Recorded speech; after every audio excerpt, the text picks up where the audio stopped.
Good afternoon and welcome. This afternoon I will be presenting on Module B, Critical Study of Literature for Year 11 Advanced English, and I will be proposing a study of Carol Ann Duffy and her selected poems for this unit. The selection of poems that I have chosen for this unit is War Photographer, Standing Female Nude, Havisham Valentine and Shooting Stars. So just a little bit about the author. Carol Ann Duffy is a Scottish poet.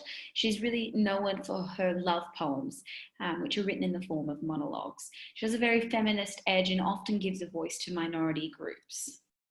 Her most recent published work includes a collective of poems and the Bees, and she was also recently a recipient of the Costa Poetry Award and shortlisted for the T.S. Eliot Prize. She's edited numerous anthologies and she's a professor of contemporary poetry and the creative director of writing at Manchester Metropolitan University. Why I tell you about this is because I think that Carol Ann Duffy is she's a well-known poet within the field and really leading the way in modern contemporary poetry with her specific style, which we'll touch on a little bit later. But just to give an overview and a snapshot of some of the key aspects of the module, this is important because it will relate to the reasons why I think Carol Ann Duffy's work is a great unit of study to fit with this particular module. So students need to develop analytical and critical knowledge and understand and appreciate a literary text. They need to understand distinctive qualities of the text and notions of textual integrity. Through their analysis, students will understand and learn about construction, content and language of text, learn to interpret texts on their own through research and reading, and understand context of text, which is particularly important with Carol Ann Duffy's work. And students will also develop their own personal perspective and informed views. They also have the opportunity to express their views and imaginative aspects of a text through composing creative and critical texts of their own, as well as commenting on the text-specific language features and form and looking at conventions of syntax, spelling, and grammar appropriately. Again, another really important aspect of Duffy's work is her very unique style and way of writing. And how she uses syntax. So just some key points about learning across the curriculum, looking at critical and creative thinking, ethical understanding, and personal social capability, which will tie in with this unit of study. And these are the specific syllabus outcomes that we'll be looking at, which is analysing and using language forms, thinking critically and creatively and imaginatively, and evaluating the diverse ways text can represent personal and public worlds. So why I chose Duffy's work is because she explores key themes such as our identity, gender and love, relationships, the atrocities of war and contemporary culture. And ultimately Duffy writes in very conversational language, which makes her poems digestible, as I said, through this simplistic use of language and syntax, which is used to explore complex ideas and themes that really are universal to mankind. So in War Photographer, which is the first poem I've selected, it's basically about a photographer's experience of developing photographs that were taken whilst away at war. So tension is really created through the sorrow and horror that this photographer experiences through the process of developing the photos that they take when they're at war. And the poem ultimately is criticising humanity for our temporary sympathy that we often feel when viewing these images in the paper, but we sort of fail to comprehend and understand the enormity of war. So we're looking here at themes of atrocities of war, trauma, and empathy. I've just got here a section of the poem where Duffy writes 100 agonies in black and white from which his editor will pick out 5 or 6 for Sunday's supplement. The reader's eyeballs prick with tears between the bath and pre-lunch beers. And notice the nice use of rhyme there and iambic pentameter and the way that she uses her language in, again, a simplistic way to really create a juxtaposition which highlights that temporary emotional moment and, you know, that it's had at pre-lunch beers. It's kind of sarcastic in a way. And she finishes with, from the aeroplane he stares impassively at where he earns his living and they do not care.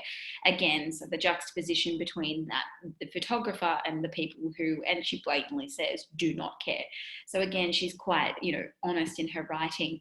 And it makes, expresses that overwhelmingly relatable and complex emotion in a unique way, sort of providing a voice to the war photographers here in this poem. So again, I think this poem requires research and developing context and building the field around,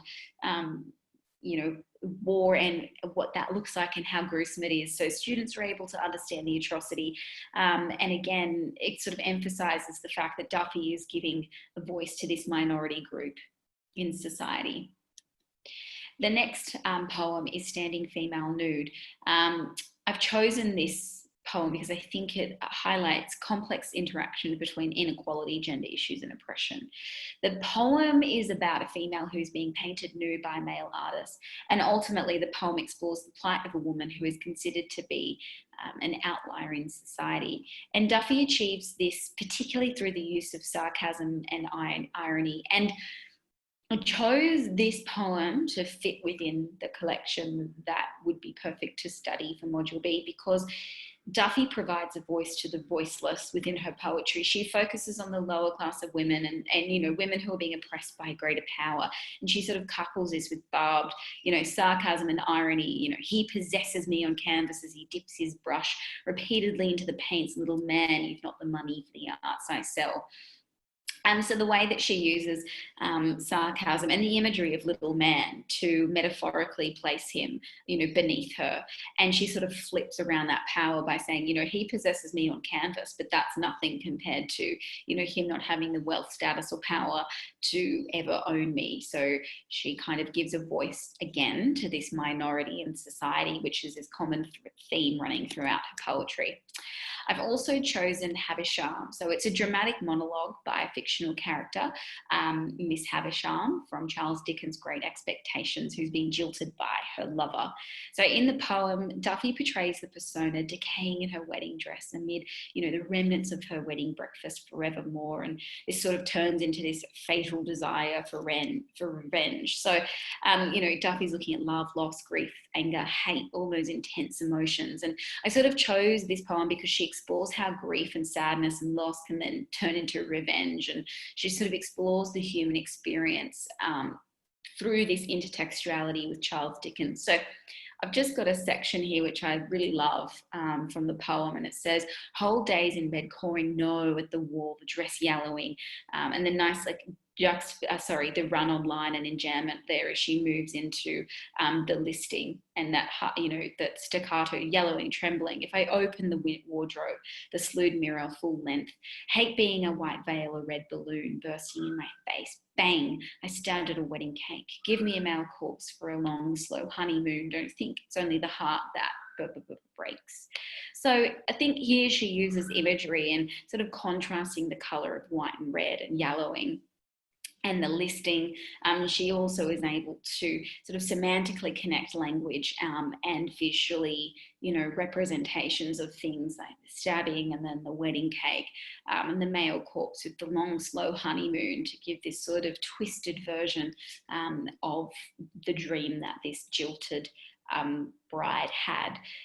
The way that, again, she uses, this is a common theme, simplistic language in order to convey an idea is really clever and I think relatable and interesting, and definitely fits within aspects of the module around looking at syntax and creative interpretation of a text.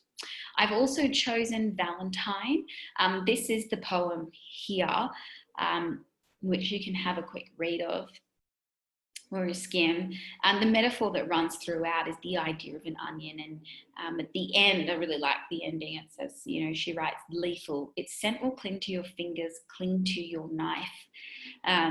and it begins with not a red rose or a satin heart. So that the idea throughout the poem is that the speaker is rejecting these traditional Valentine's Day gifts, and instead, she presents her lover with an onion. So the motif is that she's giving this truthful, sort of revealing the painful effects of love, that it will blind you with tears and its scent will cling to your fingers. And I think the imagery of the knife at the end, which I read out again, she creates those semantic connections with lethal and knife to conjure up this image in your mind of fatally killing someone, and all that negativity around love and marriage, which we often forget.